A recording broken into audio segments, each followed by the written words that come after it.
से भी कि चिंता है बड़ी, चिंता से भी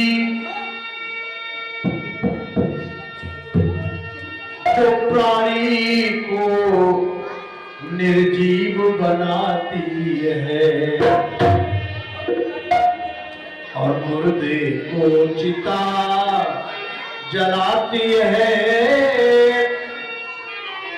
मुर्दे को चिता जलाती है, चिंता जीते को खाती है।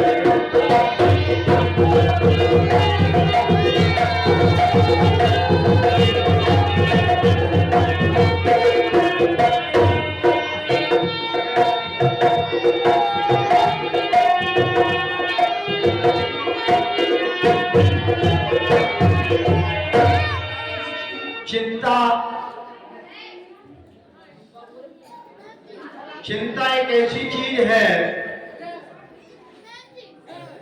एक पहलवान और मजबूत व्यक्ति को भी समाप्त कर देती है। एक बार सीता जी ने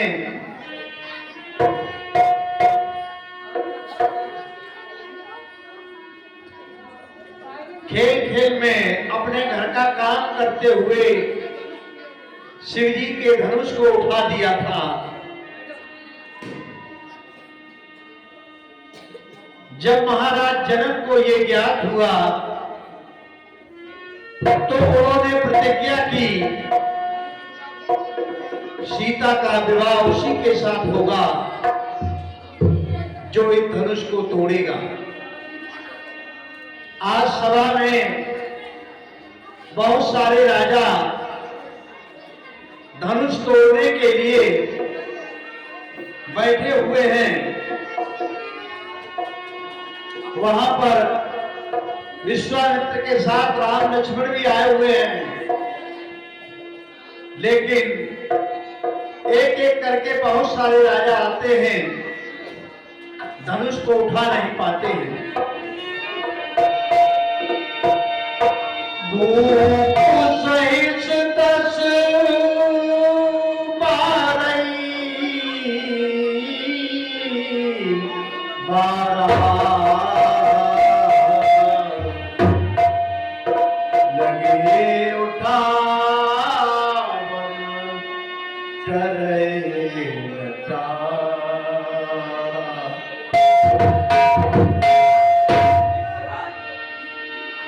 धनुष सायों से भी उड़ रहा है।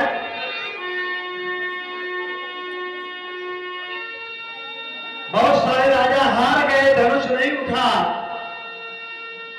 अपनी गर्दन नीची करके अपने स्थान पर जाकर के बैठ जाते, गर्दन झुका करके बैठ जाते। राजा जनक को बड़ी चिंता हो जाती।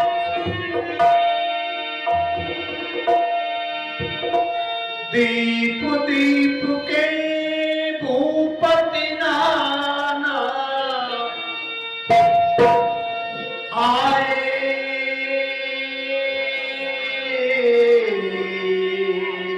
सुने जो मैं प्रणो ठाना सकल धनुष को उठाना, तोड़ने की तो बात छोड़ो, तीनों बड़ी भूमि न सके छुड़ाई। जनक जी अपना विलाप प्रस्तुत करते हैं।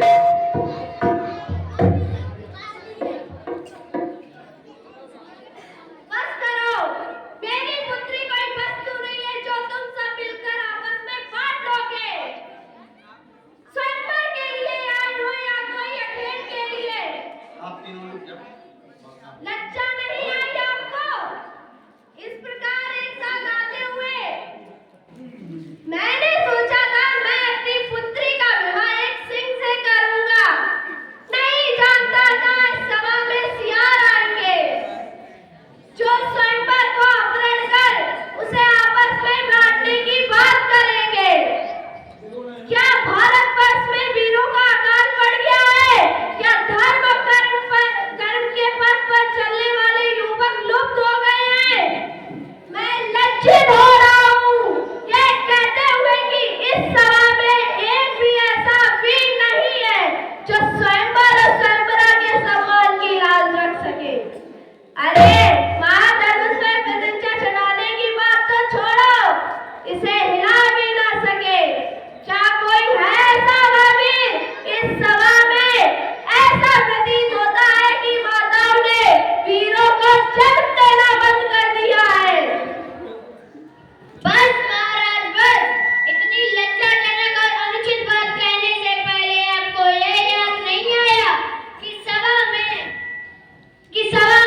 मैं अपने सभी गुरुजनों, पूर्वजों, पिताजी श्री दशरथ और अपनी सभी माताओं को नमन करता हूँ।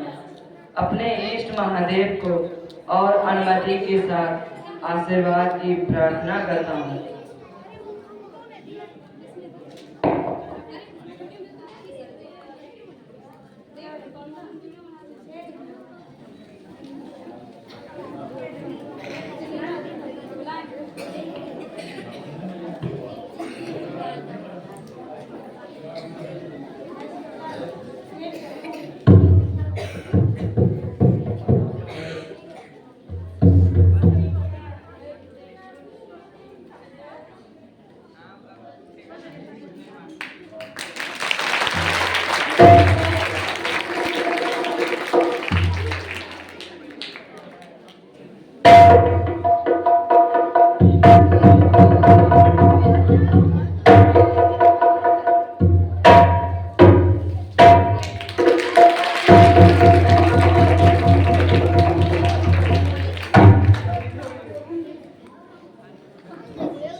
किसने भंग किया मेरे प्रभु महादेव का ये धनुष?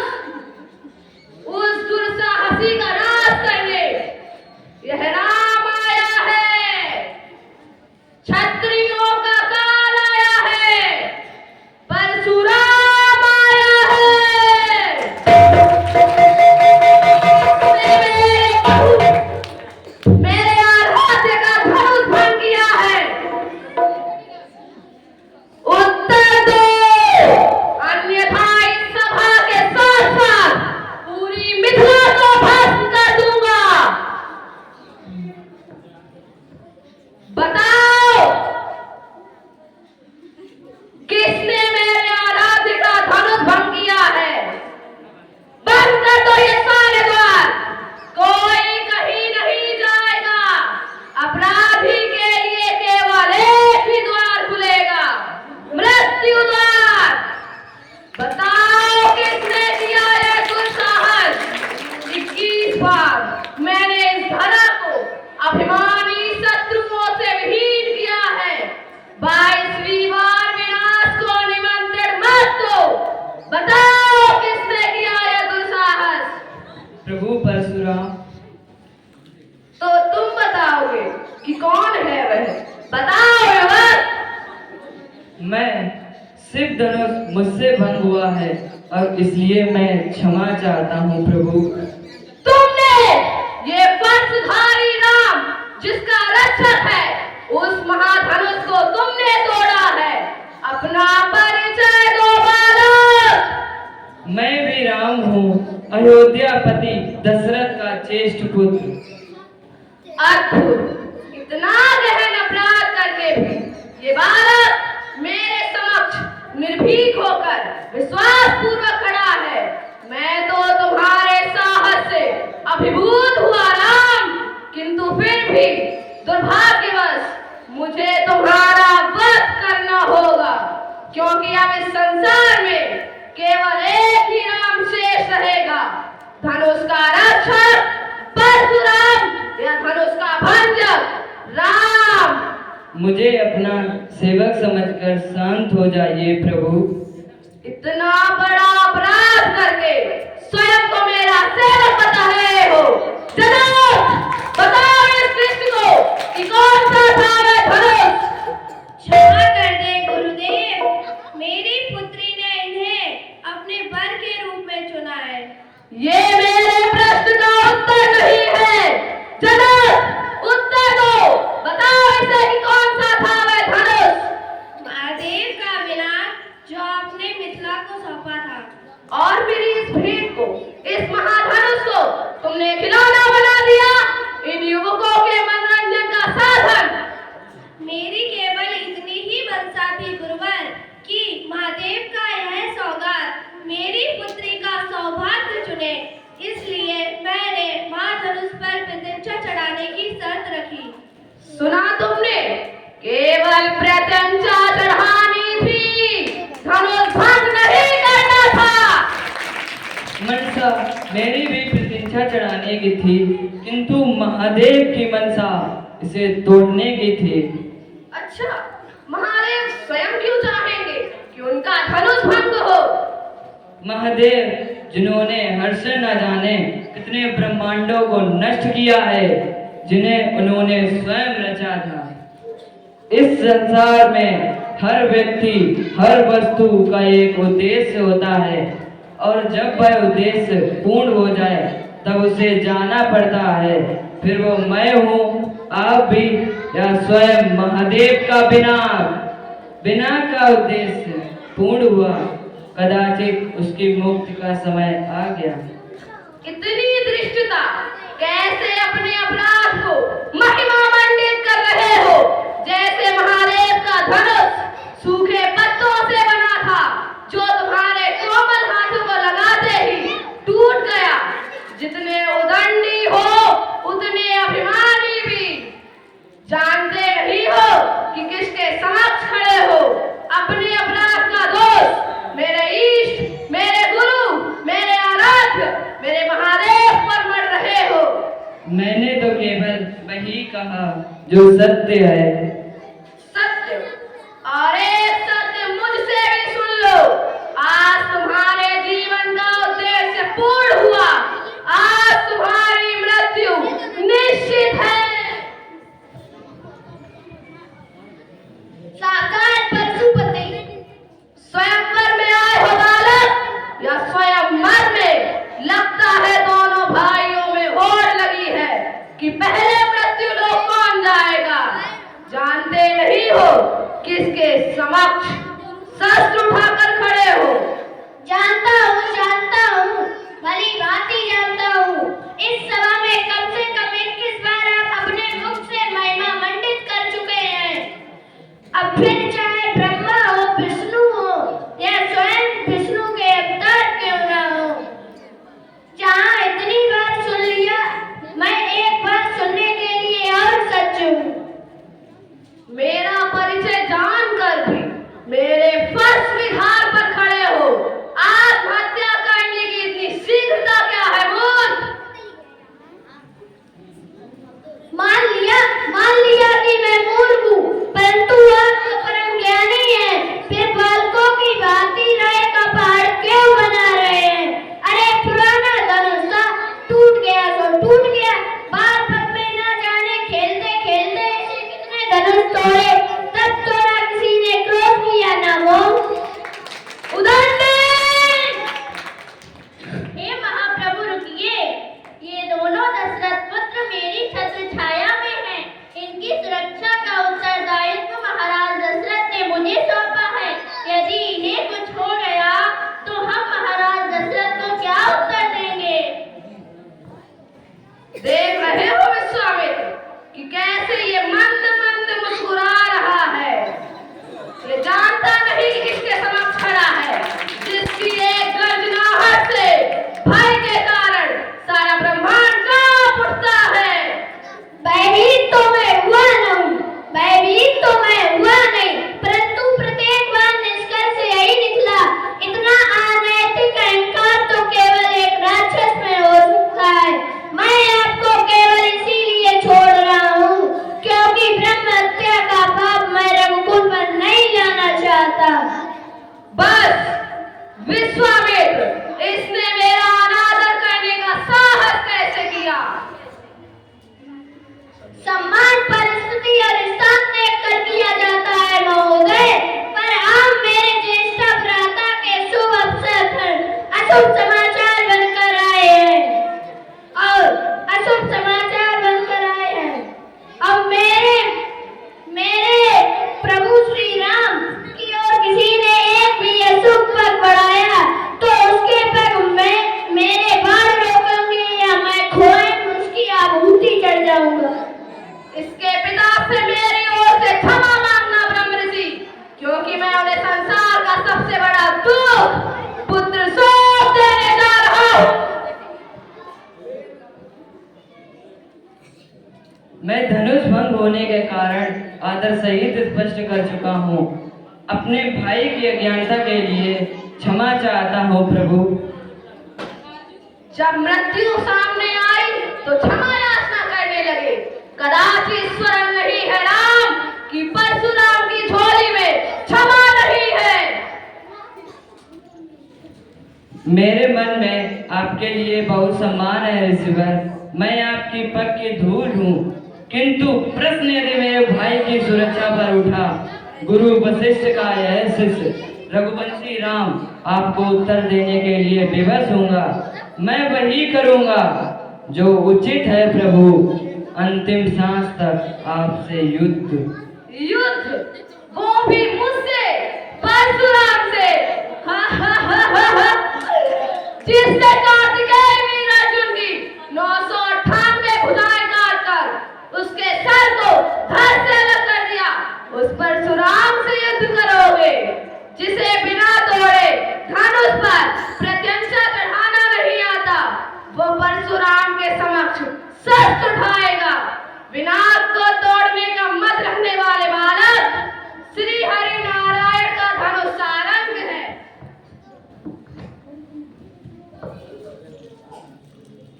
महादेव के धनुष को तो तुमने भूल से तोड़ दिया। अब इसे उठाओ और चढ़ाओ इस पे प्रत्यंचा। अभिमानी बालक, दिखाओ अपने बल को, कितना बल है तुम में। अरे प्रत्यंचा चढ़ाना तो दूर, तुम इसके भार को सहन भी नहीं कर पाओगे। अरे चढ़ाओ प्रत्यंचा, हम भी तो देखे कि कैसे योद्धा का बल इसके भार के नीचे कुचला गया। जो आज्ञा ऋषिवर।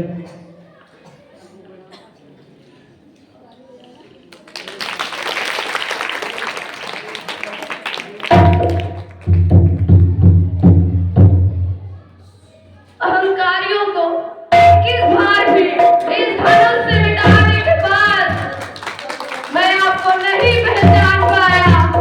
अब समझा कि कैसे आप शिव धनुष को तोड़ने में सक्षम रहे। और सच ही कहा मैंने, अब इस धरा पर दो राम नहीं रह सकते। अब उस राम की आवश्यकता है जो हर रूप में संपूर्ण हो, परशुराम नहीं जो आवेश के कारण अपूर्ण हो।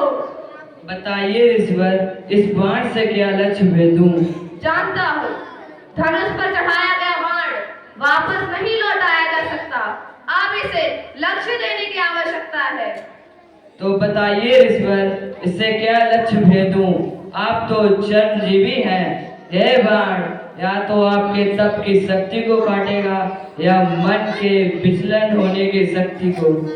राम, इस बाण को पूर्व की दिशा में छोड़ दो, ताकि मैं महेंद्र पर्वत पर जाकर पुनः तपस्या कर सकूं।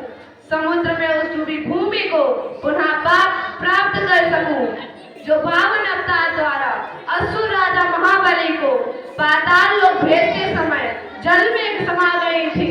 जाते जाते सरल स्थापना और अधर्म के विनाश का दायित्व आप पर सौंपकर विदा ले पाऊं। जो आज्ञा ऋषिवर।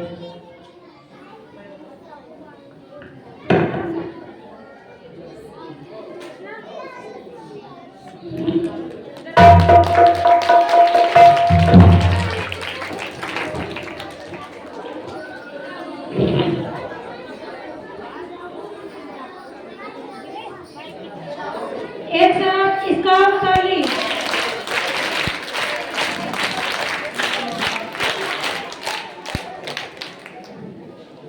कार्यक्रम की अगली कड़ी में अंशिका क्लास 1